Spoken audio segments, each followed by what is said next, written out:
जिस पृथ्वी पर आज हम निवास करते हैं, विचरण करते हैं, उस पृथ्वी को वो परब्रह्म परमात्मा किसी समय पर पाताल लोक से निकाल कर लाए थे।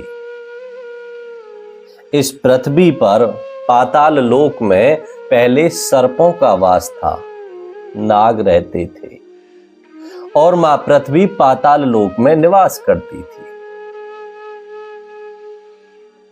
समय आया, वो परब्रह्म परमात्मा ने पृथ्वी माता से आग्रह किया कि हे पृथ्वी, अब तेरे ऊपर मैं अपनी संतान बसाना चाहता हूं।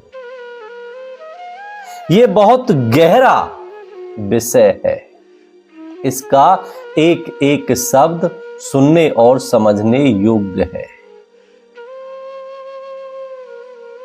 तो मां पृथ्वी ने कहा कि हे परम, मेरी जो संतान है, सर्प, नाग, जो मेरे ऊपर विचरण करते हैं, जो मुझे अति प्रिय हैं, यदि मेरे ऊपर तुम अपनी संतान बसाओगे तो तुम्हारी संतान मेरी संतान को नष्ट कर देगी।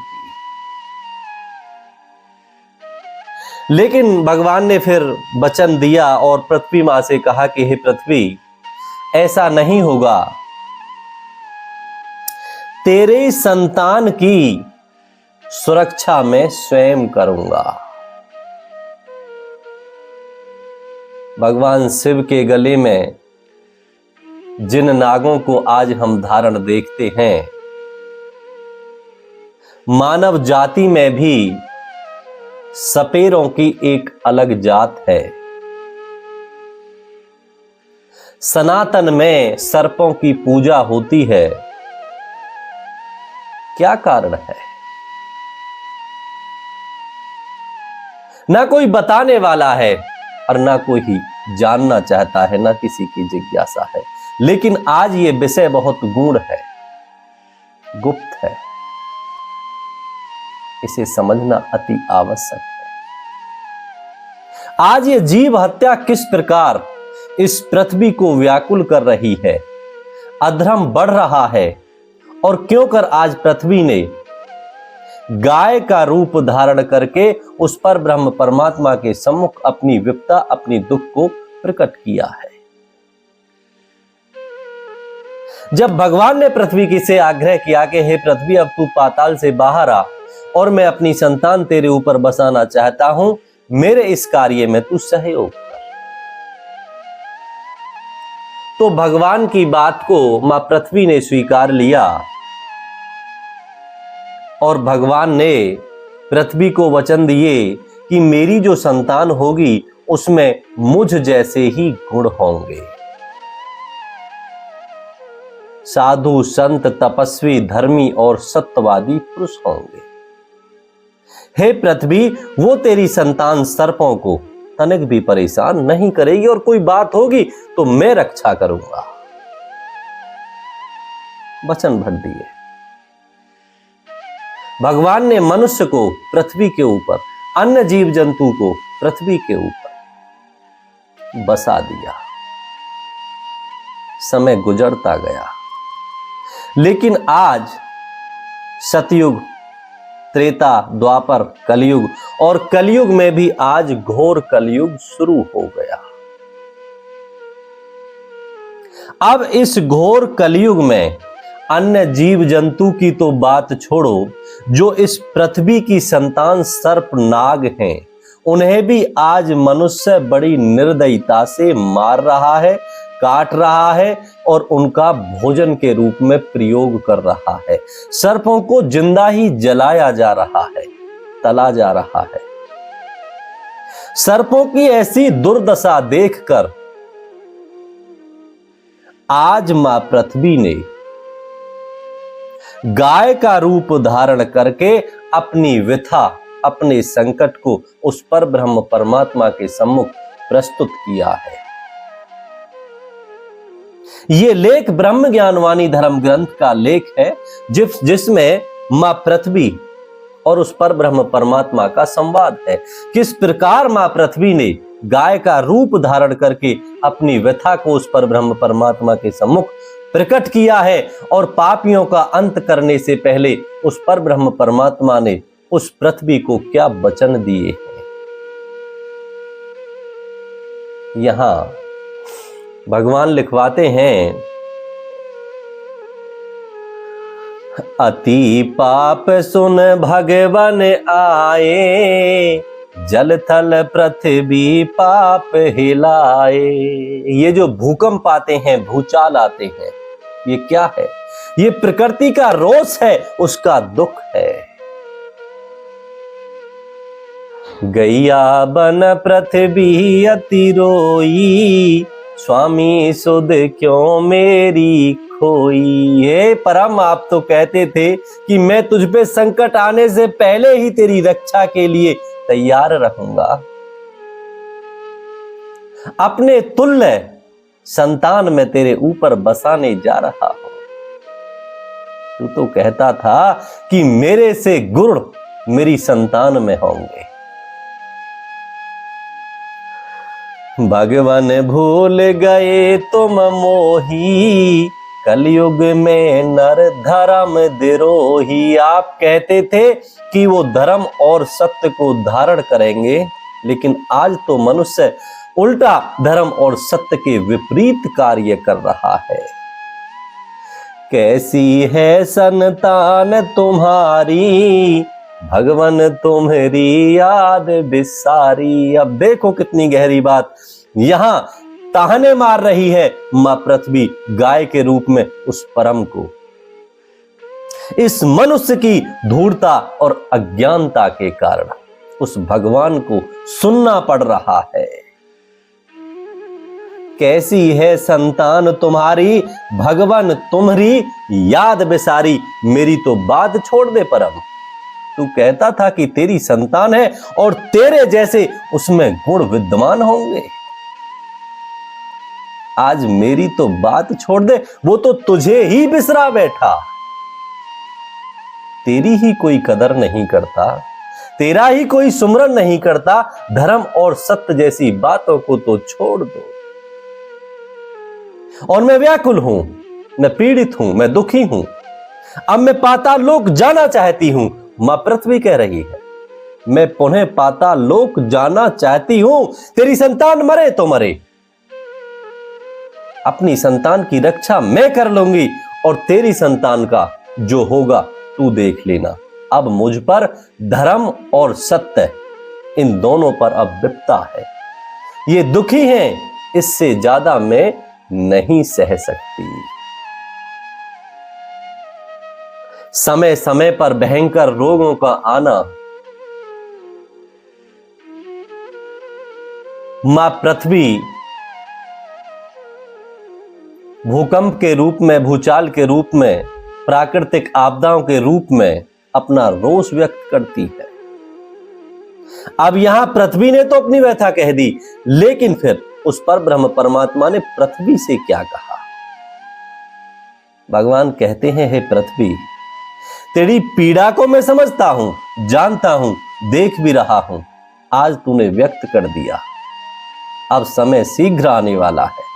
इन पापियों का, अधर्मियों का मैं विनाश अवश्य करूंगा। मुझे थोड़ा सा समय दे।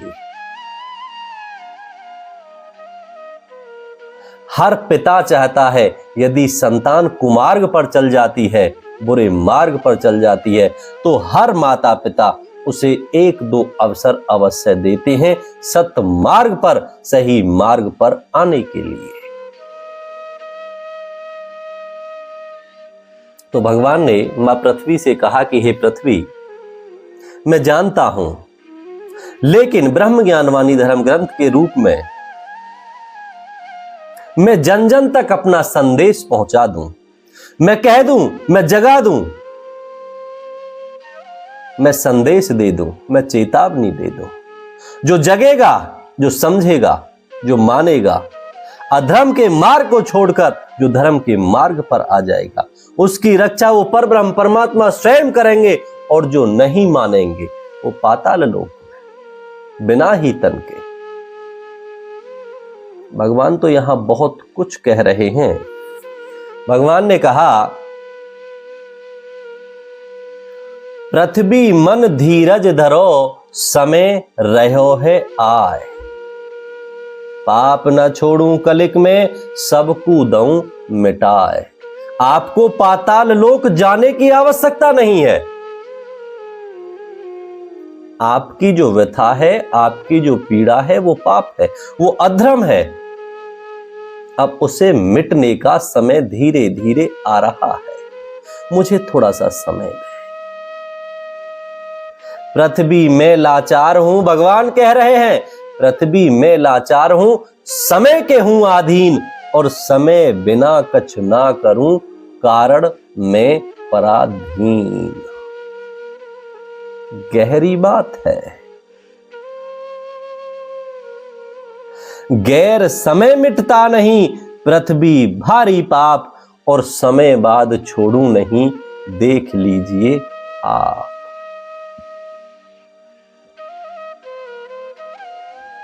रावण के विनाश का समय निश्चित कर दिया गया। महाभारत दुर्योधन के विनाश का समय निश्चित कर दिया गया।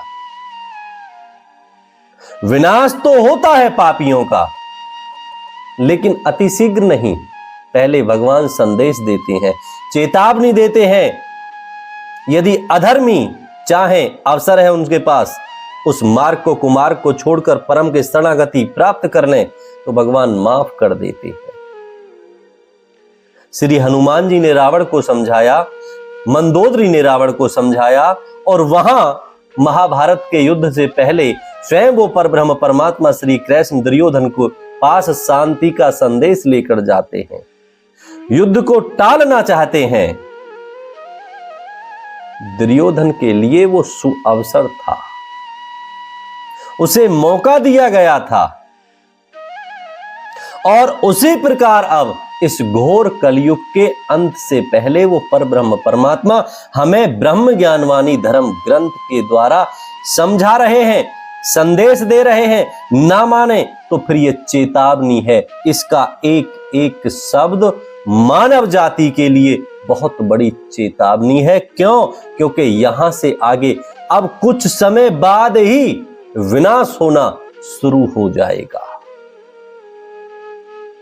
और विनाश ये नहीं कि केवल एक बार मनुष्य इस तन को त्याग दे, नहीं, वो अनंत कोटि जन्मों के लिए जो अधर्मी है, जो पापी हैं, दुराचारी हैं, बहुत लंबे समय के लिए कष्टों को प्राप्त होने जा रहे हैं। हे मनुष्य, बचा ले अपने आप को, छोड़ दे जीव हत्या को, छोड़ दे पापाचार को।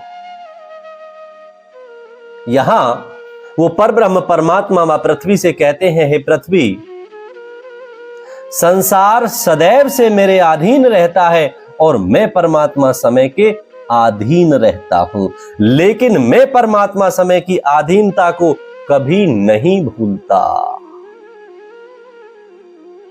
अब यहां बड़ी बात है। भगवान कह रहे हैं कि मनुष्य मेरे अधीन है, मैं समय के अधीन हूं। मनुष्य अपनी अधीनता को भूल जाता है, अज्ञानता के कारण फिर मुझ पर ब्रह्म परमात्मा के विमुख ही अधर्म और असत्य के कार्य करने लगता है। जबकि मैं जिस धर्म के अधीन हूं, उस धर्म के विरुद्ध जाकर कोई भी कर्म नहीं कर सकता। मैं नीतिवान हूं, मैं नीति से कार्य करता हूं। मनुष्य अनीति के मार्ग पर चलता है, अधर्म के मार्ग पर चलता है। हे पृथ्वी, देखो यहां भगवान कहते हैं कि मैं समय से पहले कुछ नहीं कर सकता, और समय आने पर मैं पाप को निश्चित ही मेट दूंगा। और उस समय को आने से पहले हे पृथ्वी, यदि तू पाताल लोक को जाना चाहती है तो चली जा, मैं तुझे नहीं रोकूंगा। लेकिन यदि तू मुझे समय देती है तो मैं अवश्य ही इस पाप को नष्ट कर दूंगा। जरा मुझे अपना संदेश जन जन तक पहुंचाने दे। पहुंचने के बाद भी यदि मनुष्य सावधान नहीं होता है तो फिर मैं हूं। भगवान कहते हैं कलयुग में अति दुष्टता पृथ्वी में सब जान। तू व्यक्त कर रही है और मैं जानता हूं, तुझे कहने की आवश्यकता नहीं। आज तू कह रही है तो बहुत ज्यादा व्याकुल है पाप से, अधर्म से, अत्याचार से। रहूं समय आधीन में, समय की कर पहचान। हे पृथ्वी, तू समय की पहचान कर। मैं समय के अधीन रहकर ही सब कुछ करता हूं और मैंने निश्चित कर दिया है, समय निश्चित कर दिया गया है। समय संग रुकता नहीं, आऊं पवन सवार। और पृथ्वी धीरज धारिये, वचन सुनो धर ध्यान। दोबारा सुन ले। समय संग रुकता नहीं, आऊं पवन समान। एक बहुत बड़ा वेग आएगा, अनेका अनेक पाप को नष्ट करने, अधर्मियों को विनाश करने के लिए उस पर ब्रह्म परमात्मा का एक ऐसा समय आएगा, कोई समझ भी नहीं पाएगा कि ये हो क्या रहा है।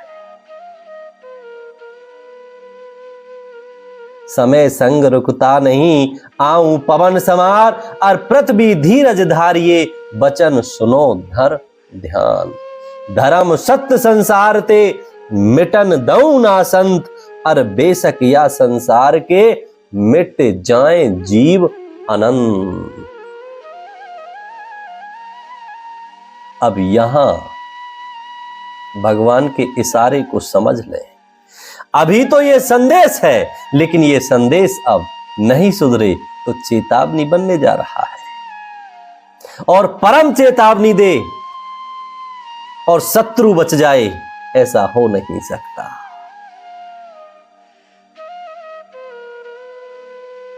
जब वो विनाश पर उतारू होगा, कैसे बचा पाओगे स्वयं को?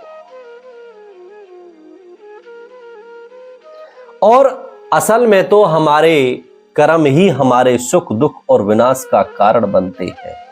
और कर्म आज मनुष्य के कहीं ना कहीं बिगड़ गए हैं। इसलिए उस पर ब्रह्म परमात्मा को श्री रामचरितमानस और गीता ज्ञान के बाद आज कलयुग में इस ब्रह्म ज्ञानवाणी धर्म ग्रंथ को लिखवाना पड़ा है। ये संदेश है, ये वाणी है उस पर ब्रह्म परमात्मा की।